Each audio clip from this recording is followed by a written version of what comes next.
Muchas gracias a todos los ponentes de esta segunda sesión de la mañana por la calidad de sus intervenciones, por también la consideración para que tengamos algún pequeño espacio de debate. Por lo tanto, yo creo que podemos tomar un turno de palabras, no muy largo porque no tenemos mucho tiempo, pero es importante que ustedes se decidan a tomar la palabra, recordando que hemos empezado esta segunda sesión con la ponencia del profesor Quesada, en la que los diferentes conflictos armados marcaban un análisis de unos yacimientos que han sido interpretados en función de esas perturbaciones propias de la Edad del Hierro y de la transición a las sociedades complejas, que cursan siempre con violencia, sea armada por ejércitos o sea armada por jefaturas. Eso es algo reconocido en todos lados. Hemos pasado luego al mundo de las necrópolis, sobre todo a la ostentación a través del monumento funerario, que es algo muy característico de las más conocidas necrópolis ibéricas, y hemos visto también un buen resumen de lo que es el paisaje que eso genera y de cómo evoluciona. Y, por último, hemos pasado, y está bien así, a la ostentación a través del santuario, en un momento en el que se democratiza la imagen, además se hace más pequeña y más, digamos, menos costosa y más numerosa, mucho más numerosa en los santuarios. Sin más, si alguien quiere tomar la palabra, por favor, yo tomo nota y puede intervenir. El profesor Manuel Vendala, el profesor Ruiz, Arturo Ruiz. Hola, bueno, estamos como la parte primera de esta mañana ante, el problema, casi tengo que pedir un poco de disculpas, ¿no?, como organizador del simposio, porque soy consciente de que como queríamos introducir todas las ponencias en un solo día, porque abordar un congreso de 2-3 días nos parecía imposible, demasiado. Y también queríamos tocar más o menos los mismos temas que tocamos en la baja época del 79, pues da lugar un poco a lo que está pasando, que tenemos, digamos, mucho que discutir y poco tiempo para hacerlo. En cualquier caso, yo quería tomar la palabra inicialmente, primero, para comentar que en varias de las ponencias se ha vuelto o se ha dicho qué sentido tiene para cada uno lo de baja época y demás, ¿no? Yo creo que es verdad que se podría discutir hasta la saciedad, ¿no? Pero quiero recordar que en el criterio del año 79 simplemente se hablaba de baja época, igual que se habla de alta Edad Media y de baja Edad Media, igual que se habla de alto imperio y bajo imperio, es decir, como la caracterización de la época, vamos a llamarla final, sin tener la posibilidad de hacer precisiones cronológicas, pero sí estableciendo, y por supuesto nunca diciendo que es la baja por baja calidad o por bajo interés, sino casi lo contrario. Pero simplemente hablando de un periodo final que más o menos iría desde la segunda mitad del siglo III hasta la época de Augusto, en términos muy globales, no se pretendía mucho más. Y ese casi es el mismo sentido que ahora tendría, ¿no? Pero bueno, en cualquier caso, insisto que por supuesto estas cuestiones de terminología pueden dar lugar a toda clase de deliberaciones. Yo querría hacer algún comentario sobre alguna de las ponencias, muy rápidamente, ¿no? Y por empezar por la primera, la espléndida de Fernando Quesada, me ha parecido muy importante destacar cómo el fenómeno de la guerra al nivel que se desarrolla justamente en la baja época, es decir, la guerra, como a él también le gusta llamar, helenística, la guerra en la que intervienen púnicos y romanos con los nuevos niveles, son determinantes de una dinámica en todos los sentidos en que cambia radicalmente o interviene radicalmente en los cambios que se operan en esa época. Ha señalado muy bien lo importante que es la cuestión para el asentamiento o el poblamiento, es decir, de pronto vamos a tener asentamientos por campamentos romanos o los púnicos habrían sido algo parecido, de los Barca o similar, de miles de personas, ¿no? Y eso genera una dinámica de asentamientos que, rompen, cambian radicalmente lo que había sido la fase anterior, ¿no? Y lo mismo en los cambios de los poderes, ¿no? Esa idea por él sostenida y por otros autores, el fenómeno este de los señores de la guerra, y la conversión de estos personajes, la nueva lectura que se puede hacer de los Reguli o los Tirano y etcétera. Aunque yo creo que en el fondo tampoco cambia tanto, ¿no? Porque en general estos señores de la guerra eran sin duda aristócratas que disponían de mesnadas, unidas por esos lazos tan fuertes como había en Hispania, para poder ofrecerse como combatientes con sus mesnadas o con las que conseguían aliarse o generar como propias también, ¿no? Al fin y al cabo, todos los grandes señores o príncipes helenísticos se consolidan por su papel en la guerra, desde el modelo de Alejandro hasta los imperadores romanos, me refiero a los Escipiones o los propios Bárquidas, ¿no? Es decir, en Aníbal la guerra es el gran lanzador a la categoría de rey inmortal y merecedor de todos los homenajes que en esa época se podían dar, ¿no? Pero en cualquier caso, ha señalado muy bien ese fenómeno tan importante de que la guerra, con las dimensiones que adquiere entonces, se convierte en un estimulante o un estimulador de cambios culturales muy poderosos, ¿no? Bueno, podría hablar que si hay tiempo hablaré de las otras, pero bueno, hay personas que han pedido la palabra. Por favor. Y luego pasaré la palabra y no sé si nos va a dar mucho más tiempo. Ustedes dirán. ¿Se oye? Sí. Empezaría lo mismo que Manuel Vendala con el tema de la definición de la baja época ibérica, pero introduciendo solo una reflexión. Estamos acostumbrados a pensar las culturas siempre con la idea de las tres fases, de los tres periodos. Es decir, y reiterativamente volvemos a retomar siempre esa idea. Primero se nace, luego se llega a la madurez y al final entra la decadencia. Y yo creo que de alguna forma el debate que se ha producido, debate muy marginal, sobre el sentido de si la baja época ibérica indica decadencia, no es otro que el propio proceso que define la edad de las tres edades en cualquier cultura. Luego, quizás lo que tendríamos que plantearnos es que no todas las culturas tienen que funcionar con un concepto de tres edades y que posiblemente ese siglo que está dando saltos hacia un lado o hacia otro, como es el siglo III, que unas veces lo vemos más en la época plena y otras veces lo vemos más en la época tardía, en realidad a lo mejor es una fase más, una fase diferente, que refleja, valorando otros criterios, otros elementos, digamos que definiciones de procesos políticos y económicos y sociales distintos. En algún momento nosotros hemos mostrado cómo a finales del siglo IV hay una cierta crisis en conceptos como pueda ser las necrópolis gentilíceas y luego, a partir del III, ya no tanto a través de la imagen de las necrópolis, se va reconstruyendo estas estructuras territoriales que a mí me parece que pueden ser estructuras de Estado. Y ahí retomo el tema de los señores de la guerra. Yo no soy partidario particularmente de identificar señores de la guerra a toda la aristocracia del tercero, segundo, primero, por decirlo de algún modo, Fernando, porque yo creo que habría que introducir factores arqueológicos que nos permitieran caracterizar cómo es la estructura política de un determinado aristócrata. Creo que no es lo mismo un viriato moviéndose en diferentes puntos, que está 3 meses o 6 meses en Tuci o en Tuki, y que un personaje como Kulkas, con el tema efectivamente de 28 a 17 ópidas, gobernando en poco tiempo, perdiendo una serie de ópidas. Pero bueno, perder una serie de ópidas, pero mantener 17 ópidas bajo su poder territorialmente, ya me parece un hecho que distingue su posición a la que pueda ser el personaje de la Merced, que se muestra además territorialmente aislado, no se muestra agrupado, acompañado de lo que es una clientela que vive con ella. Entonces, yo creo que son modelos políticos diferentes y que sería un buen ejercicio en el futuro plantearnos, por supuesto que existen señores de la guerra, las solidades de tipo modelo Servio Tulio o algunos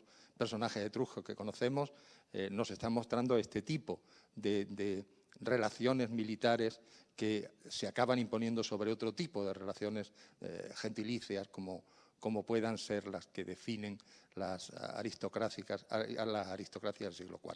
Bueno, no me extiendo. Lo que quería era simplemente marcar esa necesidad de construir la representación de los diferentes modelos políticos, incluso en el siglo III, II y I, que no creo que todos respondan a un patrón de esa característica.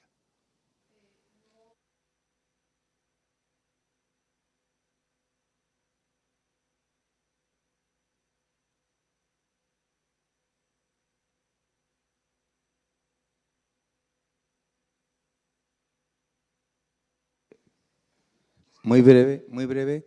Era vamos, quizás una de las aportaciones muy importantes que pueden ser de esta reunión es que la publicación recogiera al final como un decálogo de una serie de palabras concepto donde los investigadores tuvieran una comunión de cómo interpretarlo.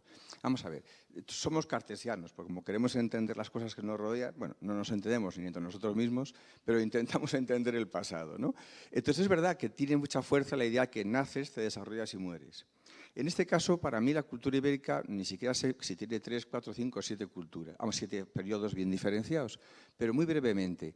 A mí siempre he visto muy oportuno el término baja época con dos premisas, que en efecto para nada es decadencia, era desconocimiento. Y por eso muchas veces la gente pensábamos que baja época era que todo se acababa.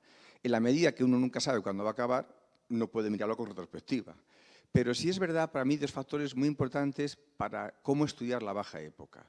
Que la baja época no quiere decir decadencia, por supuesto. Y sobre todo también, y muy importante para cómo analizar los datos arqueológicos, que las influencias y las interacciones de evolución o transformación de factores itálicos y de factores púnicos empiezan antes de lo que es la baja época. Entonces, ¿cuál es la inflexión que para mí justifica poner un hito, una inflexión, nunca mejor dicho, en la historia del mundo ibérico?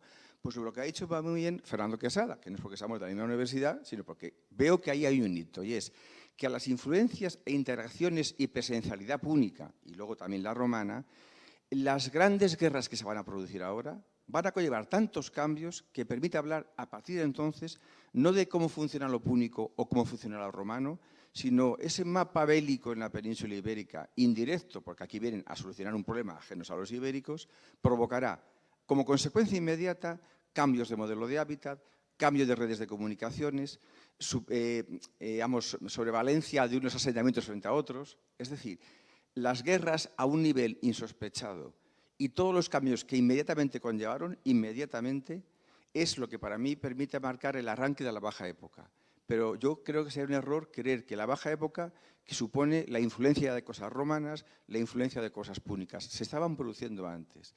¿Pero por qué marcamos ese momento? Porque lo bélico va a dar va a alterar justamente los condicionantes de una cultura. La red de comunicaciones, los modelos de hábitat, los cambios de culto, santuarios que se interrumpen, no desaparecen, se interrumpen y luego a los 2 o 3 siglos vuelve a aparecer en esa idea de la tradición. Es esa inflexión tan fuerte por sus consecuencias lo que para mí permite hablar de inicio de baja época. Y por poner una fecha histórica sería el desembarco de los romanos. Pero lo itálico había llegado antes, y no digamos lo púnico. Fernando, ¿no? ¿Por?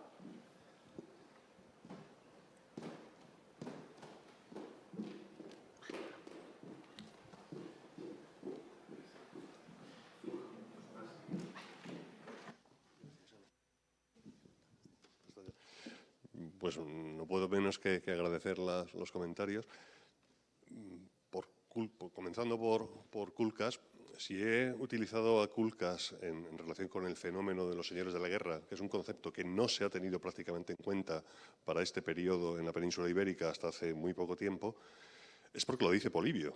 Polibio pone como ejemplo a Kulkas de un señor que era una persona no legítima, un jefe de bandoleros, un jefe de guerreros, que acaba siendo aupado por la presencia romana a un rango superior de realeza.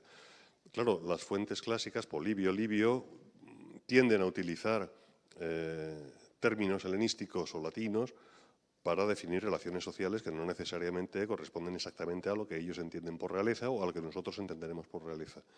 Yo no sé si Kulkas era un señor de la guerra no legítimo convertido en legítimo por la acción romana o si Kulkas era de una familia dinásticamente presentable y por tanto tenía una larga tradición que permitiera legitimarle por sangre o por tradición o por ancestros. No lo sé, creo que nadie lo sabemos, pero Polibio lo presenta de esa manera. Y he utilizado ese ejemplo no porque piense que Culcas o no sea un jefe de la guerra, sino porque en el caso de Corribilo y otros es un enfoque poco explorado hasta ahora. Y he puesto el de Corribilo y el Cerro de la Merced porque precisamente no pienso que todos los aristócratas sean señores de la guerra, todo lo contrario.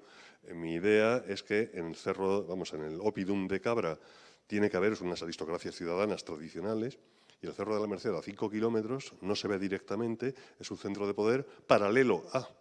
Y yo pienso que quizá, y estoy explorando esa línea, opuesto a o en contraposición a esas aristocracias tradicionales, quizá de un homo novus de base guerrera. La capacidad de captación del señor del Cerro de la Merced todavía no lo sabemos. La capacidad de Corribilo debía ser importante, aunque no se nos dan cifras, pero debía tener cierto peso. Por tanto, no, evidentemente, Arturo, no se me ocurre pensar que todas las aristocracias sean señores de la guerra. Pienso que a las aristocracias tradicionales están superponiendo un nuevo modelo de homines novi que, a través de sus éxitos militares y de su carisma personal, consiguen, como dice Polibio al entrevistarse con Prusias y Bitinia, consiguen ser elevados por los cartagineses o por los romanos a un rango superior al que por nacimiento o por capacidades, digamos, dinásticas les corresponderían y acaban asumiendo puestos de realeza e incluso confundiéndose con esas realezas. Por tanto, no, evidentemente estamos de acuerdo en que no hay que maximizar, todos son una cosa, todos son otra. En el caso del Cerro de la Merced, lo que yo estoy viendo es precisamente esa posible contraposición entre un centro de poder tradicional y un centro de poder nuevo, alternativo, que no se atreve o no quiere estar en la propia ciudad, no tiene una acrópolis donde colocarse como Pisístrato y se coloca a unos pocos kilómetros, quizá en esa tensión propia de la época. Creo que así quedará más claro lo que quería decir.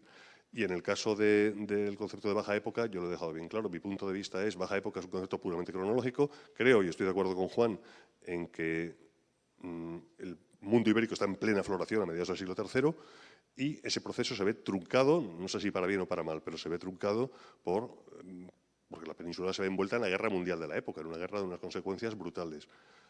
Si yo veo el Cerro de la Cruz o veo el Cerro de la Merced o veo Igabrum, son poblados florecientes, no es una civilización en decadencia. No creo, por tanto, en las tres etapas, en el caso de la cultura ibérica, creo que estaba en pleno auge y se ve truncada de alguna manera. Y mi punto de vista es que es cronológico. Pero creo, dicho eso, que la fecha de 218 es muy significativa porque supone esa inmersión en las guerras helenísticas de las mundiales de la época que hacen que el panorama global cambie tanto como para que sea una fecha realmente significativa desde el punto de vista histórico y sus consecuencias. Sí. Si acaso, a mí me gustaría también comentar un par de cosas. Por una parte, en relación a hace 40 años, yo creo que esta mañana las referencias a los textos escritos han cobrado una importancia inusitada. El mundo de la arqueología ibérica, en aquella época, en parte, trataba de, digamos, minimizar ciertas afirmaciones de las fuentes clásicas. Eso es lo que cuentan los textos, pero bueno, lo que pasa es lo que vemos los arqueólogos. Y había ese tipo de posicionamiento. Cuando ahora la importancia que esta mañana hemos visto de la valoración de lo que son los conflictos bélicos y su repercusión sobre la cultura ibérica está marcando otras pautas. Si tal autor dice tal cosa sobre Culcas es porque es así, y si gobernaba sobre X ópida era porque son X ópeda. Esas cifras, muchísimos historiadores de la guerra no se las creen porque siempre el vencedor exagera las cifras, lo que es la parte numérica, pero esa es una tendencia, a lo mejor hay otras, ¿vale? Eso me ha llamado la atención. Por otra parte, creo que no hay cambio cultural sin interactuación y eso quiere decir una reciprocidad. Y entonces, para no alargarme, quisiera aplicar ese principio si me encuentro con otra civilización, pero esa civilización también se encuentra conmigo, o me deja un espacio para que yo aporte algo de lo mío al cambiar de cultura y incorpora algo de lo que yo tengo, o realmente cuando se vaya aquí no habrá pasado nada, ¿eh? Y eso está en la historia de las colonizaciones bien demostrado, o en parte bien demostrado. Bien, en ese sentido, a mí me parece importante el tener en cuenta que sí, cuando la ostentación de los iberos pasa, en términos muy generales, de la necrópolis monumental al santuario, hay muchas cosas que cambian. El santuario es un espacio de cohesión social distinto y lo que deja en cuanto a la cultura iconográfica, los esvotos, menos en el Cerro de los Santos, son piezas muy numerosas y muy de pequeño tamaño y muy populares. Y lo que evocan es que pasan a dar otra idea, como se ha estudiado bien, de lo que es el territorio, ¿eh? Controlan un territorio más grande que las necrópolis, que más o menos están cerca de los poblados, a veces en número vario. Bien, si están en zonas de paso y estamos en contacto con otras culturas, los que transitan por esos espacios que son santuarios y son obligados a depositar un esvoto, no son todos iguales, no son todos iguales. Hay piezas en los santuarios ibéricos de muy creíble producción local, son la mayoría, pero hay piezas importadas, hay terracotas importadas, se pueden encontrar sus paralelos.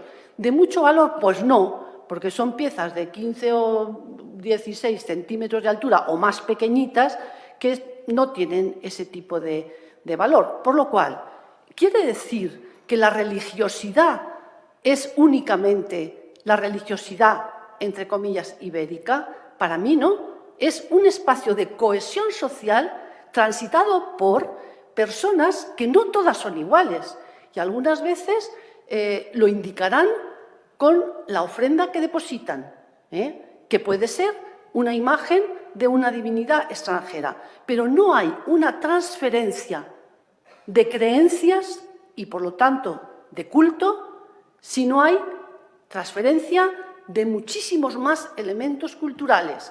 No se puede decir, esta es Minerva. ¿Qué quieres decir con eso? Es la iconografía de Minerva, pero es que estos señores saben la mitología de Minerva, funciona, el ritual que se le hace en su lugar de origen, eso no pasa de país a país de cualquier modo. Eso es algo muy privativo y que está inmerso en lo más profundo de una cultura, como son las creencias. Por lo tanto, yo pensaba que también es interesante recordar que cuando pasamos al ambiente de los santuarios nos colocamos en un control de un territorio a otra escala y que en esa otra escala ya en las necrópolis hay mezcla de algunas etnias. En la Albufereta de Alicante hay tumbas exactamente superponibles a las de Ibiza. ¿Por qué? Porque están al lado, porque alguien se muere allí y tiene acogida en el cementerio, ¿no? Por ejemplo. Pero en los santuarios, a otra escala, el territorio se ha transformado, es más amplio y también los santuarios están controlando vías de paso interópida. Y, por lo tanto, hay veces que hay huellas de alguien que transita por allí, pero no que se reúne allí única y exclusivamente como miembro de su propio territorio, oppidum o zona. Bueno, y con eso yo ya me he quedado más tranquila, pero quizá he cogido un poco más de tiempo. Si alguien quiere alguna palabra complementaria, pues... Me voy a permitir tomar la palabra yo, Carmen, porque hay una serie de temas a discutir de las dos espléndidas ponencias, aparte de la primera de la que se ha discutido algo, ya algo ha dicho Carmen Aranegui, pero en la sesión de la tarde se van a seguir tratando temas de carácter religioso y conceptual de una manera muy acusada y ahí creo que deberemos retomar algunas cosas que también a mí me gustaría decir de las ponencias sobre necrópolis y de la ponencia sobre santuarios, las dos, además, espléndidas. Pero el tiempo manda mucho y como estamos ya bastante por encima del tiempo de las 14:15, vamos a terminar ahora la sesión, la reanudamos a las 4:30, 16:30, y a esa hora esperemos que todos estemos aquí para continuar el simposio. Muchas gracias otra vez a todos.